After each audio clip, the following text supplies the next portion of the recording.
Greetings from Las Vegas. Welcome to the EOG Sports Hour. John Kelly with you on a Wednesday night. Glad to be representing EOG. The three letters stand for Eye on Gaming. EOG.com, a website dedicated to the hearts and minds of sports bettors everywhere. Our featured guest tonight, you've heard him on the program in the past. We call him Seanie Mac. Sean comes to us from the Philadelphia area, young sports bettor who's making a name for himself. Seanie with 9 selections on the program, 7 wins, 2 losses. I know it's a short sample, but he's beating the numbers, and he's beating the games. Last week on the program, 2 wins and 1 loss from 3 documented plays. We'll talk to Seanie Mac about those 3 selections, kind of go behind the numbers and take a look at the wins and the losses. I think that's an important factor in gambling. You've got to know when you're right for the right reasons, and analyze the games afterwards too. Don't just look ahead to the next week. See what you're doing right and see what you're doing wrong. Sometimes you're lucky to win, and you've got to recognize that luck. I was not on the right side of the baseball game tonight at AT&T Park. San Francisco defeated the St. Louis Cardinals 6-4. I played the Cards and got beat. Felt good early, up 4-1, but these scrappy Giants, they keep coming at you. Giants win in the end 6-4. Buster Posey with 3 RBI on the night, and the Giants take a commanding 3-1 lead in the National League Championship Series tomorrow night. Madison Bumgarner against Adam Wainwright. Wainwright's been knocked out of the 5th inning of his last 2 starts. We'll see how he responds tomorrow. The Royals, earlier in the day, that's the story of the season. They're on to the World Series after beating the Orioles 2-1 at Kauffman Stadium. Wild scene at Kauffman Stadium as the Royals advanced to the World Series. You know, they were playing in their first postseason games. It's 1985, almost 30 years since the Royals were in the postseason. And boy, they came in blazing. Of course, that wild card win, the death match against Oakland, in which they were down 7-3 in the late innings, came back against John Lester and won it in 12. And they haven't lost since. Unbelievable what they've done in the postseason. 8-0 this postseason are the Kansas City Royals. They're 4-0 in one-run games, and we know the recipe. Good pitching, good defense, and they just scratch out win after win. Orioles didn't help themselves today or yesterday. 3 hits yesterday, 4 hits today. O's offense missing in action against that outstanding Kansas City pitching staff. We'll talk more baseball a little bit later in the program. You're going to hear 5 selections on tonight's show. Seanie Mac's coming with 4, and I've got 1. I like one game in the NFL. It's not my bailiwick, my specialty, but I give it a go every now and then. Actually, basketball is probably my favorite sport to bet, and I'm looking at both the NBA and college basketball, probably looking more basketball right now than football, trying to get ahead of the season's action. In fact, one trick I like to use, I like to combine the 2 sports. Tell me what you think of this. I like to look at the NBA preseason, not to bet, but I like to look at the rookies and then go back and see where they came from and downgrade their college basketball teams, figuring if they're making quite an impact in the NBA preseason, that they are stars, that their college teams will miss them dramatically. And it's worked for me in the past. I remember one year Chris Paul, his rookie season in the NBA, made quite an impact in November, downgraded Wake Forest and cashed a few bets in November and December of that season, fading Wake Forest, although they turned out to be a pretty good team after Paul left in the end. But that's the strategy anyway. Look for a player who will really be missed, who is a star, and then downgrade that college basketball team. What's tough for me in college basketball is to judge the incoming talent. That's where it gets tricky, especially if you want to quantify how important a player is, a newcomer is to the team. I usually have to see a game first, see the player on the court before I make a judgment on the player. Numbers can be tricky sometimes in terms of impact, without putting your eyes on them. And I kind of gamble like a scout in that respect. I trust my eyes more than I do the numbers I read. And I do read a lot of numbers. You got to do research to gamble and win in this city. And if you don't do the research, you stand very little chance in the world of 11-10. Let's get to our featured guest, Seanie Mac. He's been good to us on the program.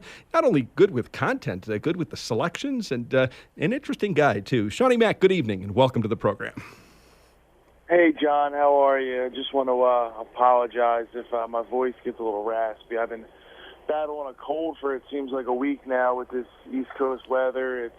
It's it's chilly at night. Then the past couple of days it's been warm and rainy, and I've just been having one of those days. Lost my iPhone and battling a cold, and then this is why I love sports. I come home, I turn on the Giants game, and I watch a good ending to a game, and it's like an escape for me. It is an escape. I like that phrase, and you've got to put it in proper perspective. I mean, we all want balance in our life. The tricky part, Seanie Mac, to gamble and win, you almost have to be all in terms of studying the games, watching the action. You really can't take any time off, so you've got to be consumed with the product, and at the same time that you can lose balance in your life if you do that. Yeah, I actually had a discussion with a friend today from, gambling on sports. It's made me more objective as a person towards the sports. I obviously root for the Philly teams, but, I'm not biased at all. You're not going to win playing with your heart.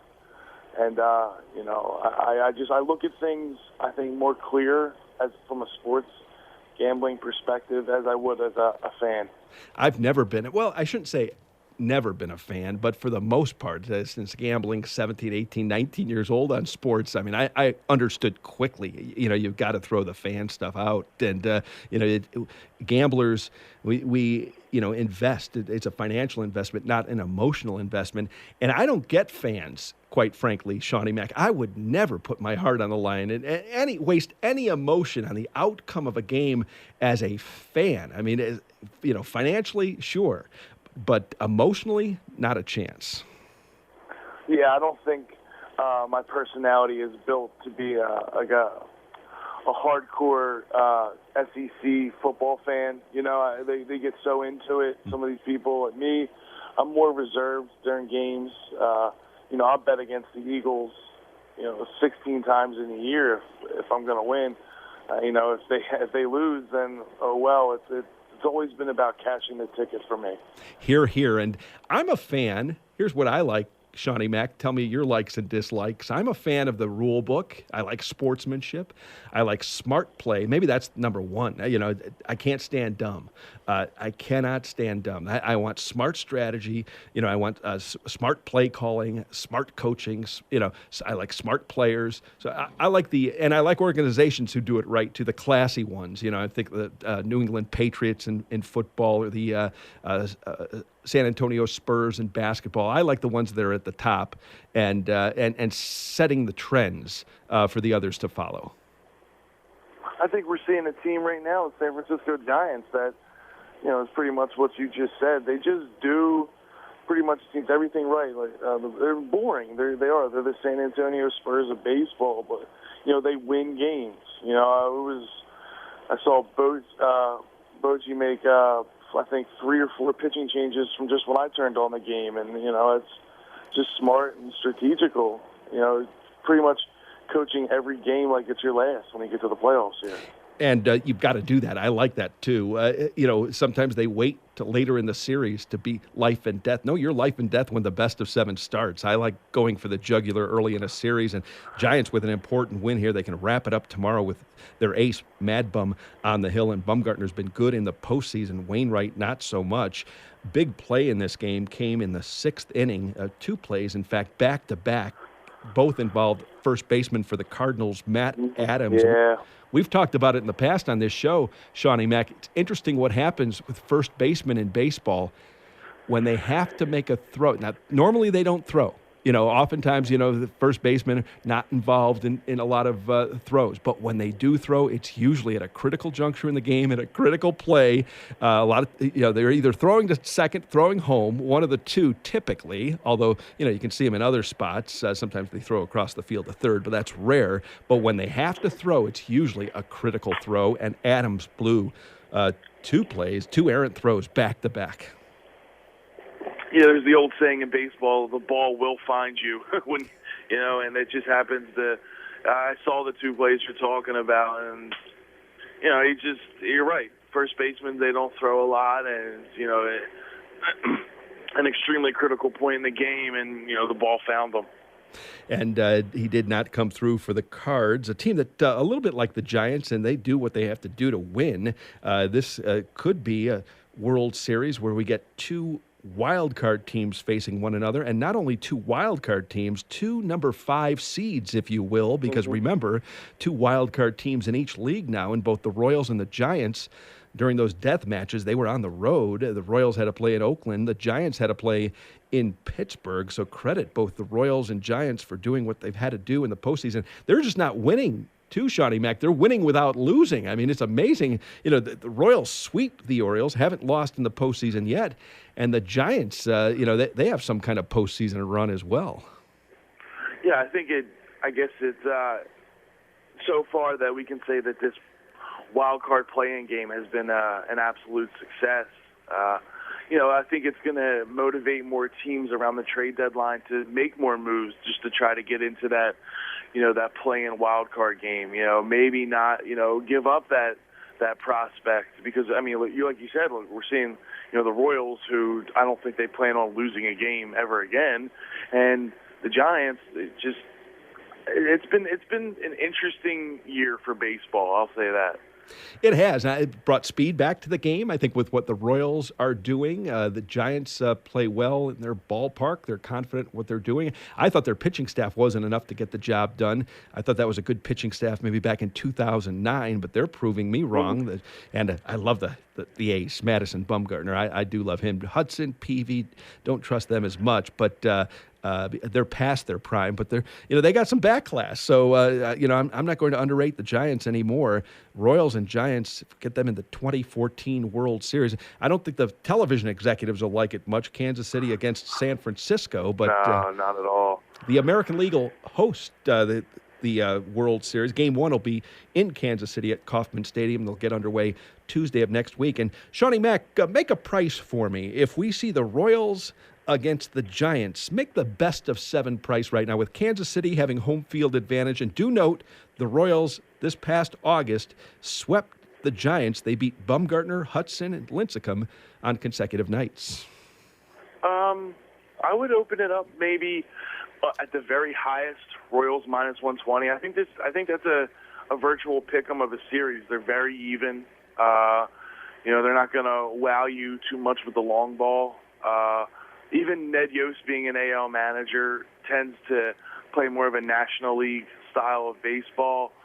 So I think I would say, Royals minus 120, maybe 125, but nothing more than that. Just the slight edge because of the home field. Because of the home field, yes. And some would say you're not giving the Giants' pedigree enough credit. The fact they won the World Series in 2010 and 2012, shooting for their third World Series title in 5 years. What would scare me about the Royals, if I'm the opponent of the Kansas City Royals, it gets late early in Royals games. I mean, if you're down by a run in the 5th or 6th innings,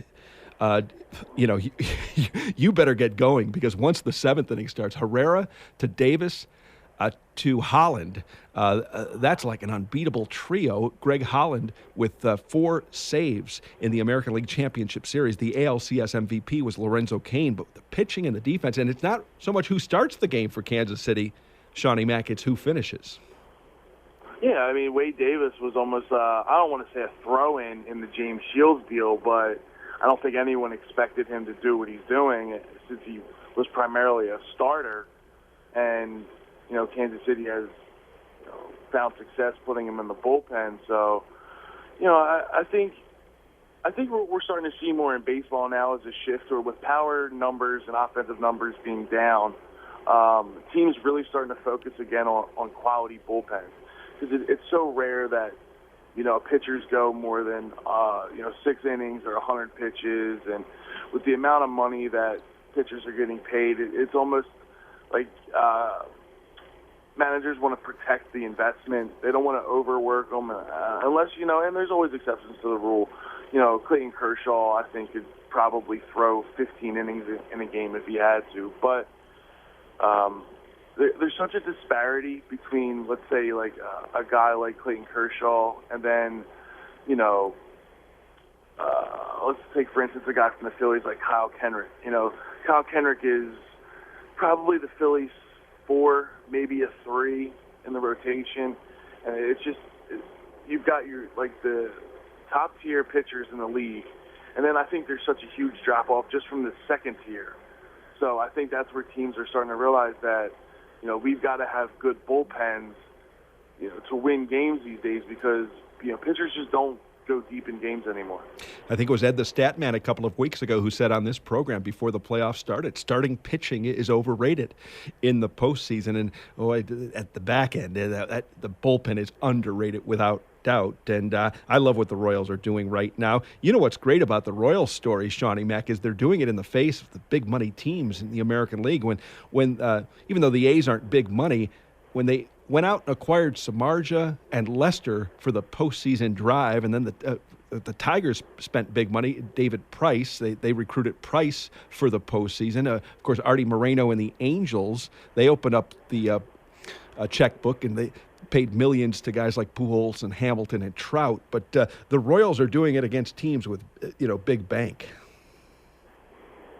Yeah, and I've always been from a philosophical point, I believe that you do have to, build from within.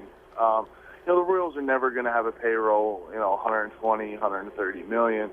We saw, Andrew Friedman just leave the Rays to go to the Dodgers, and he was a guy who I thought did a brilliant job. Probably, in my opinion, was the best GM in baseball for his time in Tampa, being able to, work with that small payroll, draft well. They also had to scout well, go find reclamation projects.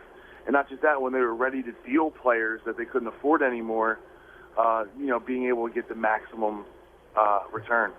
I told you Seanie Mac was good, hitting all the winning notes on the program tonight. We'll see if he hits winning notes with his selections later in the show. That's easier said than done, but so far so good with the plays. 7-2 from 9 selections. He's going to give us 4 plays for this coming weekend. You mentioned Andrew Friedman. I'm glad you did. EOG contributor Heim started a thread titled, was it yesterday or the day before, Shake Up in Dodger Town. He talked about Andrew Friedman coming in, and it might be counting the days Don Mattingly is forced to leave the Dodger organization. EOG contributor Waz, who's a professional sports bettor here in Las Vegas, I'm going to try to recruit him to the show more often. Waz knows what he's talking about. He talked about Andrew Friedman, Seanie Mac, and Waz said it's the best off-season move of the year, and the off-season hasn't even started yet.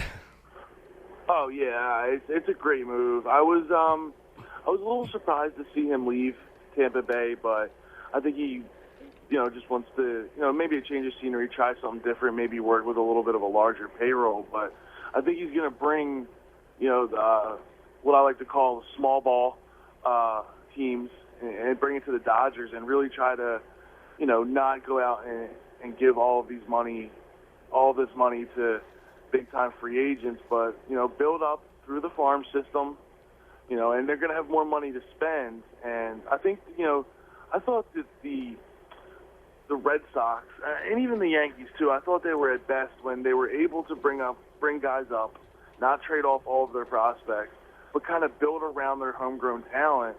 And, I think that's something that the Dodgers need to do, because I look at their team and, you've got Kershaw who came up, but, there's just not that many players on their team that have come through their farm system. D. Gordon's another one, but I really think to win in baseball, you have got to maintain, at least a semi-decent farm system. Friedman is a stat guy, stays true to the sabermetrics of the game. Which side of the argument are you on, Seanie Mac, when you hear baseball guys, basketball guys talk about the old school scouts who were trust their eyes and judge talent that way, and then you hear the young guys talk about metrics, advanced metrics, and the sabermetrics of baseball? What's your side of the argument? When you gamble, when you handicap, are you more of an old school guy or new school? I think with anything, it's about balance. I do like some of the older scouts. Just to touch on the baseball point of it, I like older scouts. They have a feel. They've seen a lot of players. It's almost like it's repetition. They've seen so much, and they're able to put together, a report on a guy just from what they've seen. As far as like the sabermetricians and the math aspect of it, I get what these guys are saying, and the number it's important. It's a little tough because you're not looking so much at a player, you're looking at his numbers. So I mean, I think you just need the balance of both. As far as gambling, I like to use more. I prefer to use more math because I think it takes out I want to say my heart or my gut feeling, because my gut feeling isn't going to win much. I like to trust numbers and stats, but at the same time, I have a play later on, and we'll get to it, and it's pretty much as simple as one sentence. So I think you just need balance. It's a tough argument because I see where both sides coming from, and if you're going to have a GM that is a sabermetrician, you're going to have to find a coach that is also on board with that. We saw what happened with the Astros. There was just too much of a difference between the front office and the coach. So if you're going to go math, you've got to have math throughout the organization. If you're going to go with feel and old school, then it's got to be that way down the line too. And we saw that, too, in basketball with the Memphis Grizzlies. That's why Lionel Hollins left the organization. He was an old-school guy. The GM was a math guy. Seanie Mac is our featured guest. I'm John Kelly. You're listening to the EOG Sports Hour. Quick recap of selections from last week. Seanie, 2 wins and a loss from 3 selections. You were good on Saturday. Double-digit underdogs North Carolina and Purdue stayed inside the number. Your loser on Sunday. You beat the market. You had the Bills. Money poured in on Buffalo, but the Patriots and Tom Brady, too much for the Bills, 37-22. It was a jacked-up stadium there, sellout crowd. They were all pumped up. They announced the new owners of the Bills, and Brady comes in and does what he normally does against the Buffalo Bills. 4 touchdown passes for Brady last Sunday. Brady is now 23-2 against Buffalo. That had to disappoint you. Yeah, I mean, I guess it's, an old forum argument as to, beating the closer and winning. Like, of course I prefer to win, but, if I got the Buffalo Bills +3 and they're closing 1.5, like, obviously I love that. I've done really, really well this year beating the market. I would wish some of the plays would win more, but, I think it at least should, reinforces that. Like, I'm getting better as I do this more, and I'm able to read the market better, which sometimes I think is just as important as fully handicapping a game, knowing which way, a line is going to move. If I like an underdog and I think that, the line's going to go up, I'm able to hold off. If I think a line's going to go down, I usually grab it, and I would prefer that every game that, I wager on beats the market. I'd also prefer that play also win, but that's why they call it gambling. That's the voice of Seanie Mac. I'm John Kelly. Let's step aside and take the first time out of our program. When we return, Bobby the Owl is called in. He'll join the conversation. How about this? Seanie Mac is 29. Bobby the Owl is 79, 50 years apart, yet connected with the common love of sports and specifically sports betting. We'll ask Bobby the Owl what's on his mind and then get to Seanie Mac's 4 selections. You're listening to the EOG Sports Hour.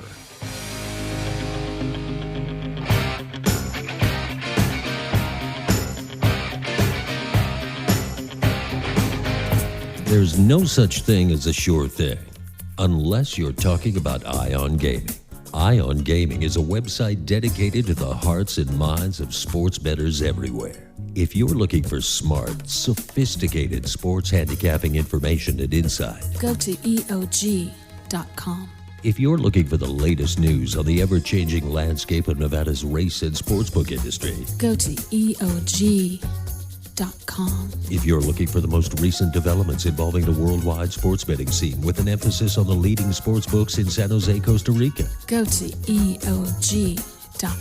And finally, if you're looking to join an online community of sports gamblers where registration is free and the information is priceless, go to EOG.com. You get the idea. Why gamble on other sports betting websites when Ion Gaming is a sure thing? And I love a sure thing.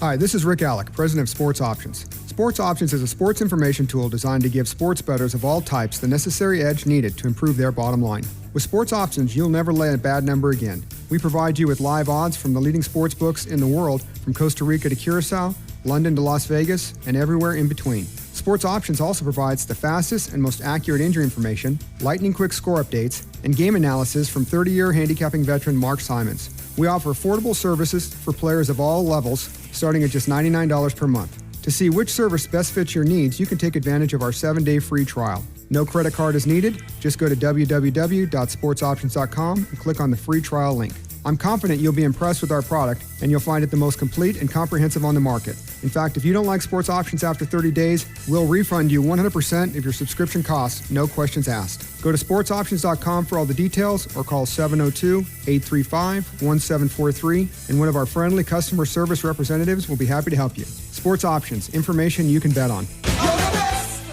And we are back. The EOG Sports Hour, John Kelly with you on a Wednesday night. Seanie Mac is our featured guest. Bobby the Owl is checking in on the hotline. Bobby, good evening and welcome to the program. Good evening, John. I just want to say a couple of things about fan. You know, I'm almost 80, John, and you know, I grew up with the Dodgers and the Lakers, and if you remember, I don't need to bet them to games. You know, I don't bet baseball and I don't bet NBA. I bet them. I'm only a college player, but I grew up with both Lakers and the Dodgers, and I just can't get over not being a fan, because I've been at least 50 years or more being fans. But I wanted to talk to Seanie Mac about. Seanie, what do you think of this? How this Friedman guy? I like him, but here's the problem. What can he do in the near future with the Dodgers? Because you know they got all those big players and big money guys that. What are they going to do with all them? Gonzalez and Kemp and Ethier and Ramirez and all them guys, and what they going to do? And they got the only two guys I think that they should get rid of. And I didn't like. And I told John early in the season, I didn't like their acquisition of that Hernandez and that other guy pitchers that they got in the season. I don't think they're quality pitchers, and I think Herron is even down from what he was. And I just don't think the Dodgers really did what they should do with the pitching staff. What do you think about that, Johnny? Oh, first, I think he's going to have to sit on a lot of those big contracts. I don't think he's going to be able to move. I think he's going to have to move, an outfielder, because they're jammed up, such a log jam in the outfield. And you got guys like Jock Peterson and Scott Van Slyke that are ready to play. And I don't know, maybe you can move in Andre Ethier to a team. You're going to have to eat some salary, but I like Andrew Friedman. He's a great baseball mind, and he's a good sabermetrician. So I think he's going to be able to come up with solutions to their outfield logjam. I don't know. I talked to. Shiny, late in the season, there was talk about getting rid of Kemp. I think Kemp is better than some of those other outfielders, to tell you the truth. He has, I think he has good quality still left, and I don't know if I would get rid of Kemp, but like you say, he's up and down all the time, and there's other outfielders out there that I kind of wonder about. And you can't. And here's a guy, Puig, you can't get rid of him. And how? What can Friedman do? I just don't understand. I just don't believe that there's much he can do in the next at least couple of years with all them big monies. And I think the management is partly the cause. That don't you, Johnny? They got all that money, and they just think money wins, like the Yankees used to do. And they used money talked, and that's what they thought. That's how they could win. What do you think of that, Johnny? Yeah, Seanie, go ahead. I was going to say that I proposed when I wrote about the Phillies about maybe if the Dodgers are interested in Cole Hamels, they have some nice young outfield prospects that the Phillies could really use. Even if they've kind of, I don't know if they've had enough of Puig out there in Los Angeles, but I know some of the stuff he does gets tiresome. He would look really good in the Phillies uniform. I don't think the Phillies would take on Matt Kemp. That contract's a little too big, and I don't think Kemp is tradable right now. Do you think how the England Dodgers are really tradable? Do you, with that big money that they're getting from the management in the Dodgers? Yeah, everyone thinks you got to spend money to win, but I don't see.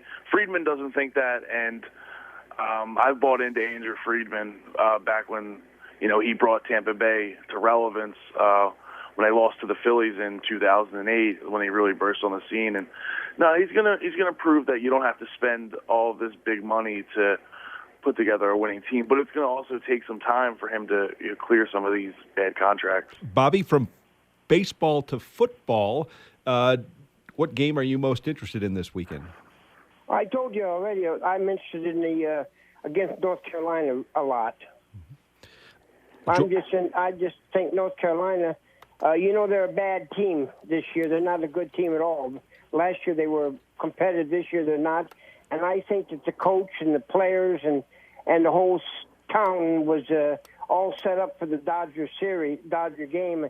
And I think that they had spent a lot of energy and a lot of emotion with the Dodgers. And the thing is, they come so close. I mean, they lost in the end, so they played 3 quarters of competitive football with the Notre Dame, you're thinking? Notre Dame. Yeah. They spent a lot of energy, and I just think that the energy is spent. I just don't think they have. I just don't think how they can come back from all that energy in just 1 week. I think following week after this game, I think they can come back and maybe compete a little bit. But they're not competing this year hardly at all. If you think about it, they're not really competitive like they have been in the past. So the best bet from Bobby the Owl, betting number 329, Georgia Tech minus the short number against North Carolina. Anything else, Bobby? No, I think that's all, John. I just wanted to put a couple pennies in, and I'll listen to the radio. And good luck to you, Seanie Mac. Hey, good talking to you, Bobby. Man, Bobby. I hope when I'm 79 years old, I have as much energy as he does. At 10 o'clock at night, too. Most 79-year-olds are fast asleep, not Bobby the Owl. And he puts in the time, too. He's a real student of both college football and college basketball. One-time odds maker at the old Stardust Race and Sportsbook. When Scotty Shetler was there, Bobby was paid as an odds consultant to set numbers on some extra games that they were having problems with in both college football and college basketball. And Bobby helped out the cause. Seanie Mac, our featured guest, he's going to go on record with 4 selections. Before we get the plays, are you involved at all, or did you bet earlier this week on the Florida State Notre Dame game? I see where every sports book in the world is down on that game right now. I saw numbers ranging from 11 to 14 on the Florida State Notre Dame game. Florida State at home in Tallahassee, a 5 p.m. Pacific time start. Jameis Winston listed probable. Boy, what a headache they have on their hands there at Florida State. Headache is the perfect word for it. I don't want to give up on Jameis Winston, but man, even I've had enough, and I'm not even a Florida State fan with him. It's just he just can't do it. He's not doing anything right. Whether it's crab legs or now autographs, or he's under investigation for alleged rape, and it's to the point where I think he's completely destroyed his NFL draft stock, and I'm not too sure Jimbo Fisher even wants him to come back for another year. I mean, Florida State is, I think, trying to separate itself from Jameis Winston right now. He's a great talent on the field, and when he plays, he's a game changer. Heisman winner.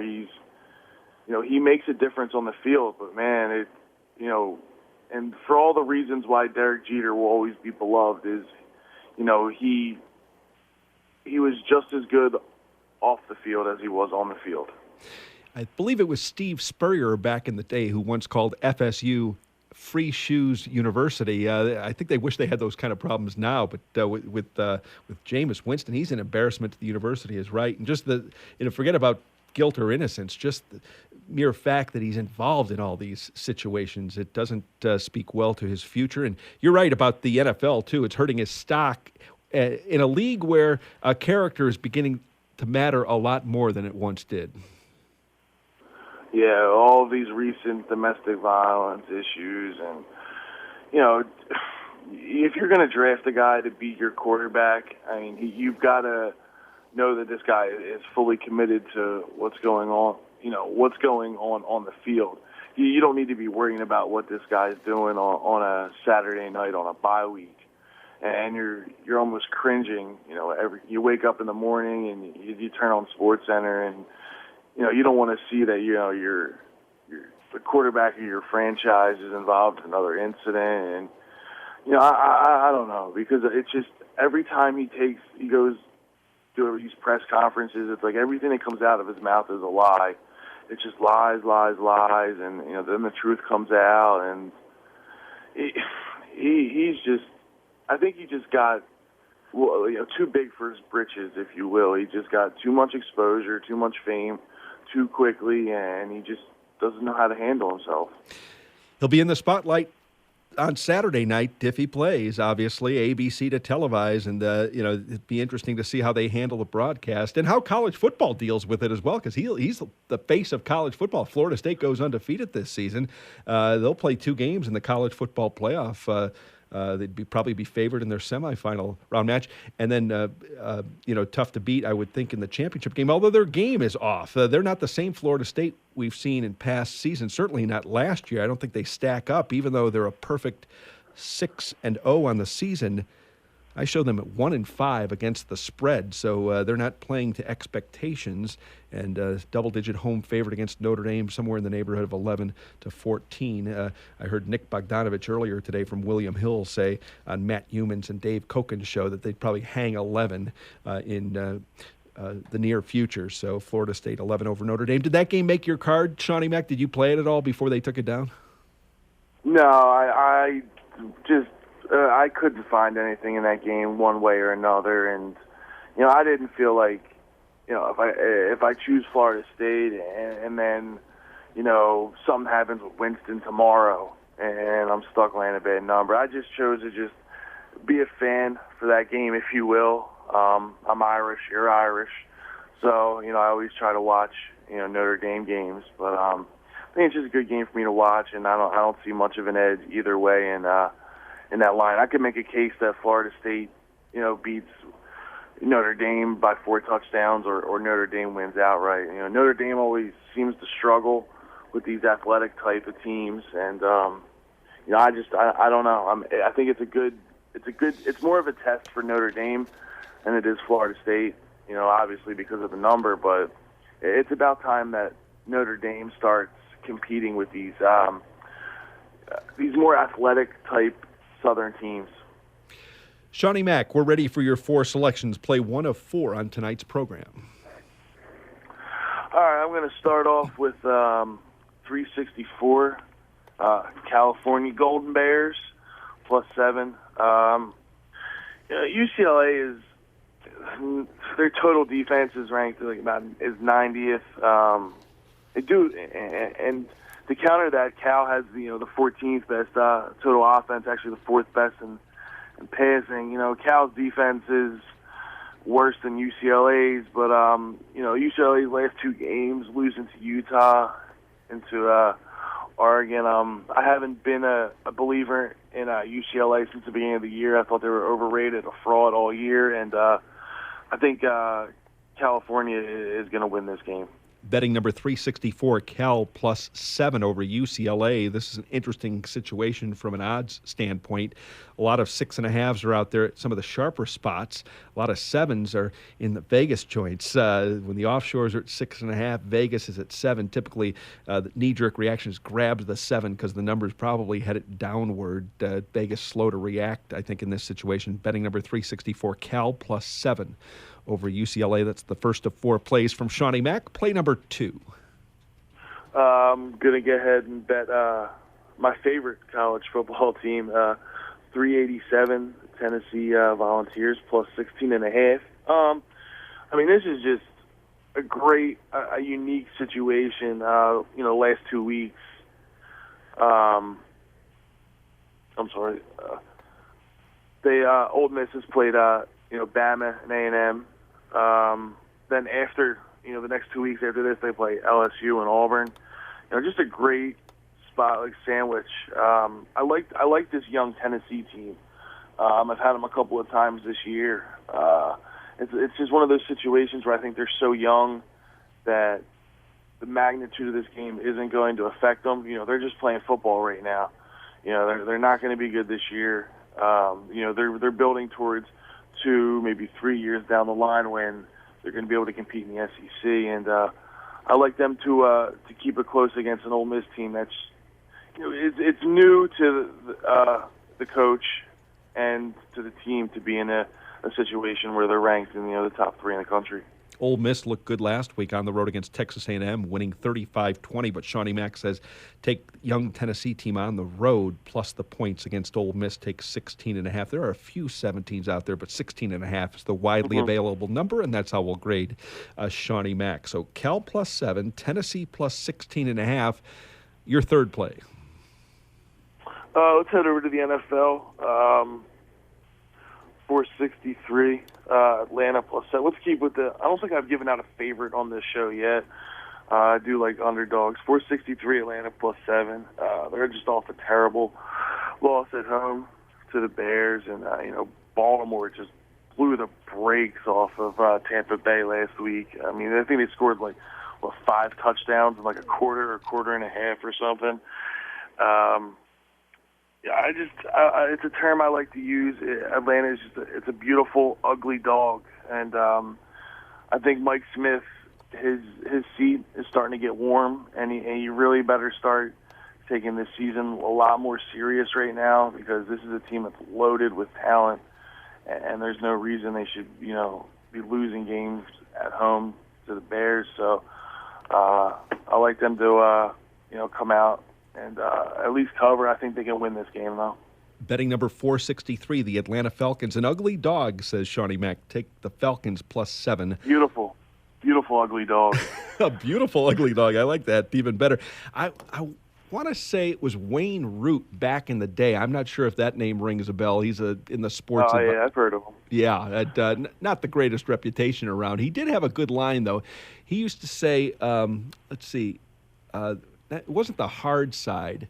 It was he was the don't make sense kid. He was the guy. He was the guy who would take the side that nobody else wanted. And I think there's something to it in terms of contrarian thinking. You certainly want to do it after the market's reacted. After the market is all in on a team, maybe a public team, and you're on that, as you said, beautiful ugly dog. But I think even though Root's not seen as a good guy, I think it was a good line.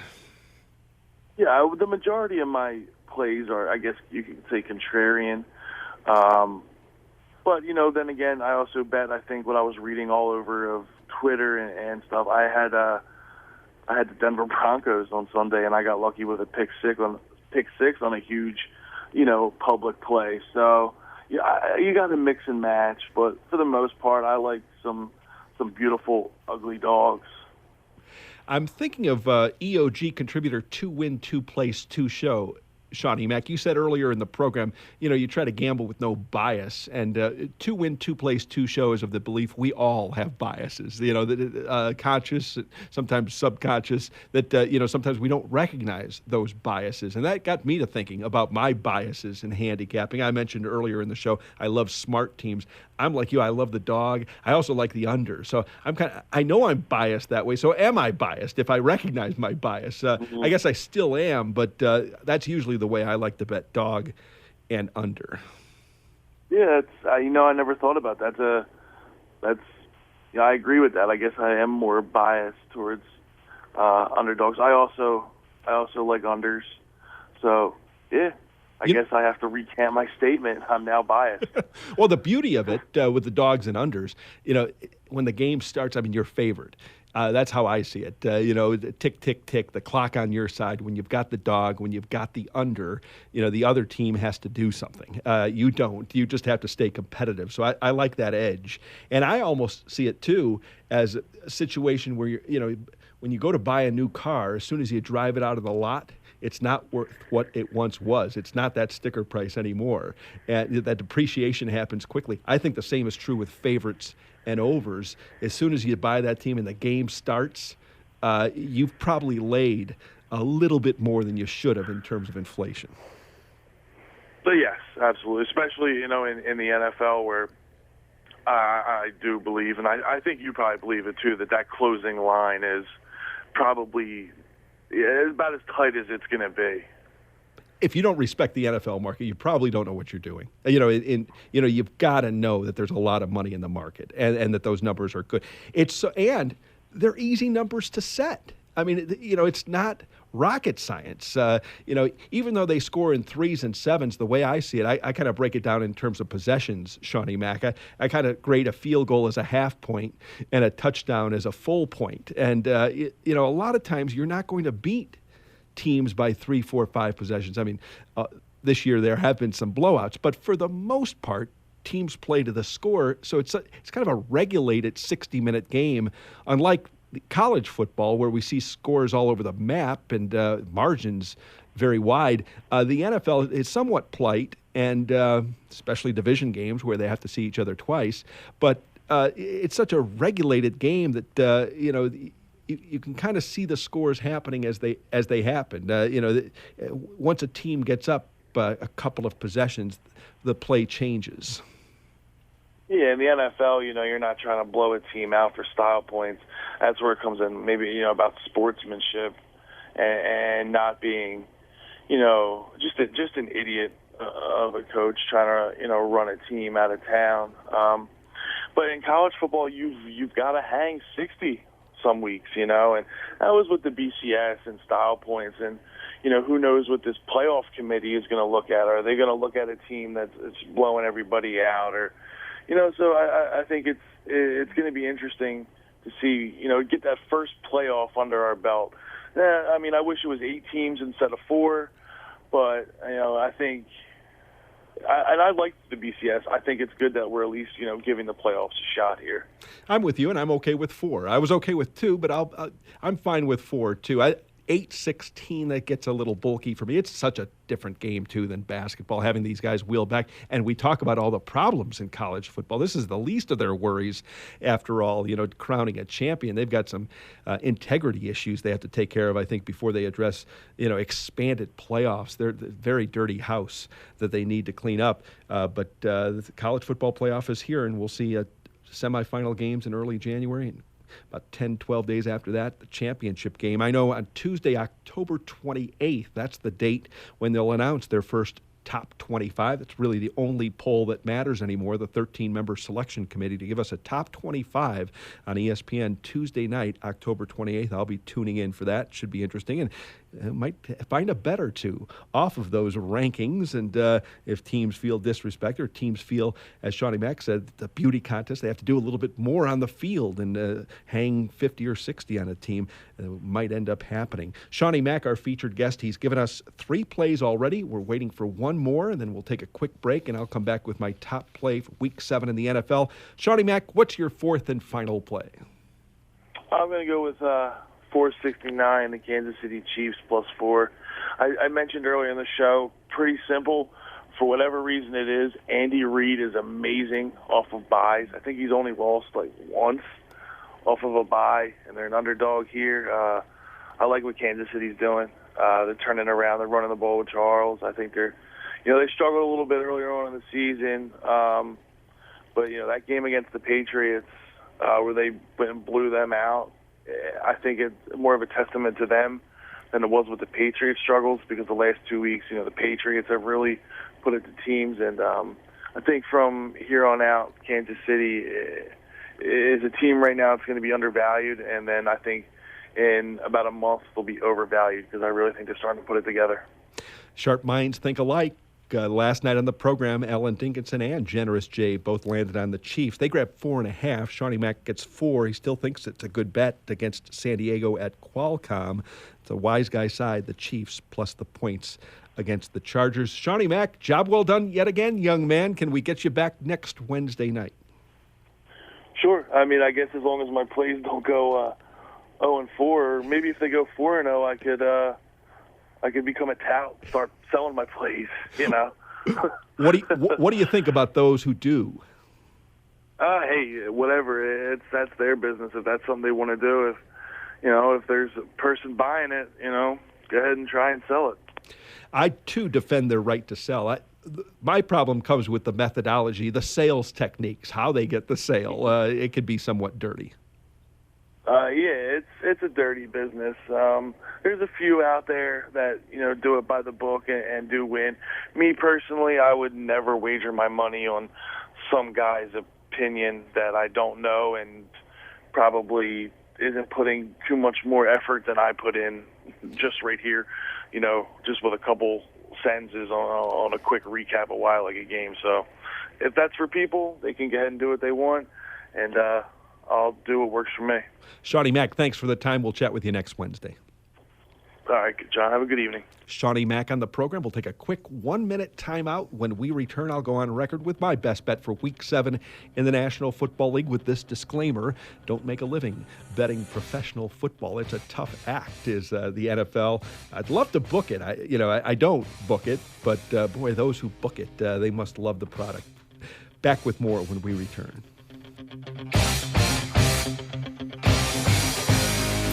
There's no such thing as a sure thing, unless you're talking about Ion Gaming. Ion Gaming is a website dedicated to the hearts and minds of sports bettors everywhere. If you're looking for smart, sophisticated sports handicapping information and insight, Go to EOG.com.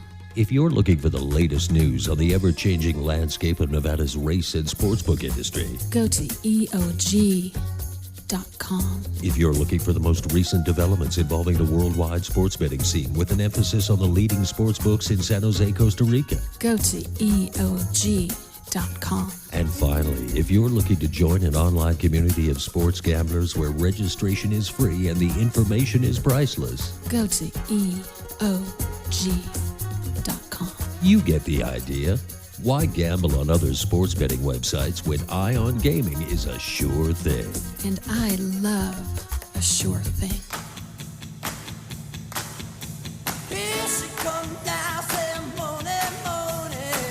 Time now for the JK Play of the Day. This is John Kelly's single strongest recommendation against the current numbers at the M Resort here in Las Vegas.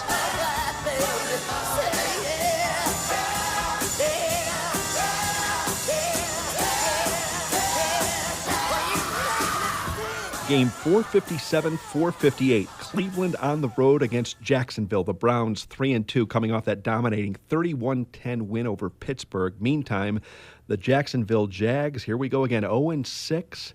Losers last week. Tennessee 16-14. They lost the game on a blocked field goal as time expired. I always like it when a underdog lays its life on the line for 60 minutes and then has to wheel back the next week and play again. Meantime, the Browns, in terms of energy expended, that's a term Bobby the Owl likes to use. I like it too. They really didn't expend a lot of energy against their division rival Pittsburgh. They wrapped the game up early and one going away. It's Brian Hoyer against Blake Bortles. What I like about the Cleveland bet, for that win against Jacksonville to mean anything, they've got to come back and win on the road here. There are 5s, 5.5s, and some 6s popping up in the marketplace now. You can lay 5 on Cleveland still, and I think that's a good bet. I think the number continues to head north. Cleveland's next 3 games, they come against Jacksonville, Oakland, and Tampa Bay, and the games against Oakland and Tampa Bay are at home. So the next 3 opponents have records, combined record of 1-16. I know Alex Mack, the Pro Bowl center, is out for Cleveland, but against Jacksonville, they should be able to handle that deletion.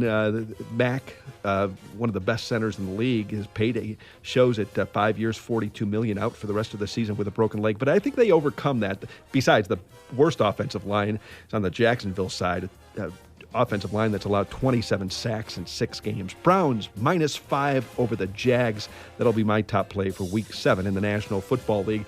And one quick note, mentioned last night's program, we had problems with the podcast. SoundCloud would not let us post the podcast because we used the Underdog theme song in the first 30 seconds of the show. So EOG contributor Heim had a funny line about that situation. Dink requested the song Underdog, and Heim wrote that here's a guy whose movie depicting his life was named Lay the Favorite, and he's requesting the theme song from Underdog.